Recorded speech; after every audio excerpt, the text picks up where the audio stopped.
Hi class, today I have an audience of Scout, Toddy, Jana Tomlin, and Kaden Wilson. What's the scariest thing that you can think of? Is it snakes? Heights? Public speaking? Whatever it is, you have a reason to be scared of it. Snakes can be venomous.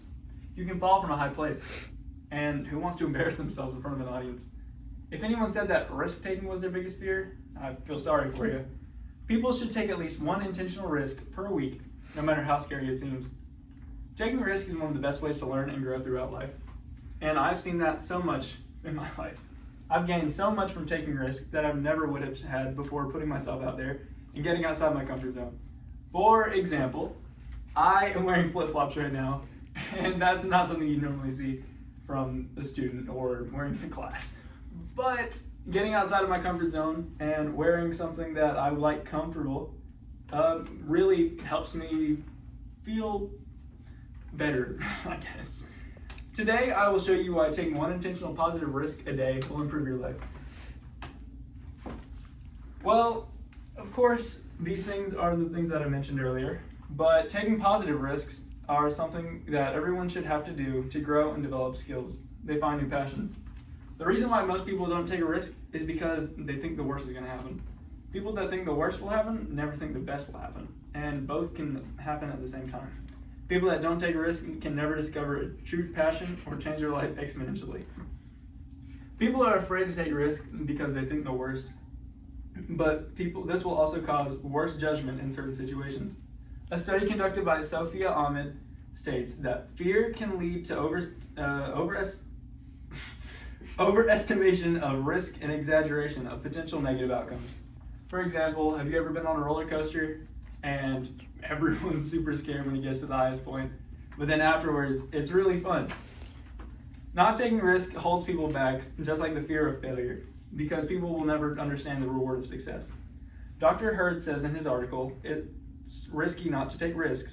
Even in the midst of failure or disappointment, the risk taker feels like he or she is at least living life rather than hiding from it.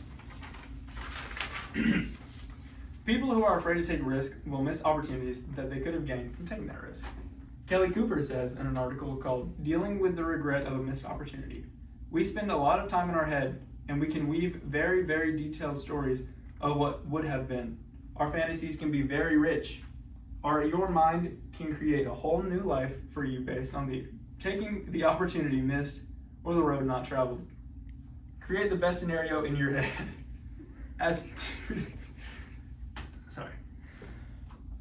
As students, we are presented with opportunities to take risks every day. Think of a time when you regretted not doing something. Maybe you didn't try out for a team that you wanted to be on, or maybe you didn't talk to a stranger that you thought looked fun. The reason you didn't do it was probably because you were nervous of the outcome, and you thought that the worst possible thing would happen. By constantly avoiding these risks, you create a bigger limitation on yourself.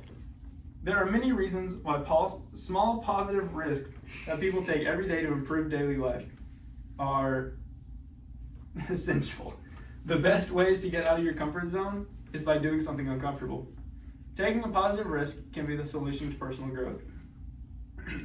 The solution starts with yourself. Small steps, but not big leaps. Start by trying to make a conversation with a stranger on your next break. Try something you're not good at. For example, I tried out for soccer when I was in 7th grade. Wasn't very good at it, but I made the team. And go for an opportunity rather than avoid it.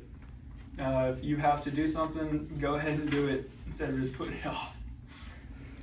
Bill Treasure says in the book, Right to Risk, for risk-taking to work, a lukewarm commitment won't work. In order to grow or succeed, you need to put in action so you won't feel like you missed an opportunity. Rochelle Herper says in The Psychological Benefits of Risk-Taking, fear of failure and feeling of shame and embarrassment can hold us back on taking to a challenge.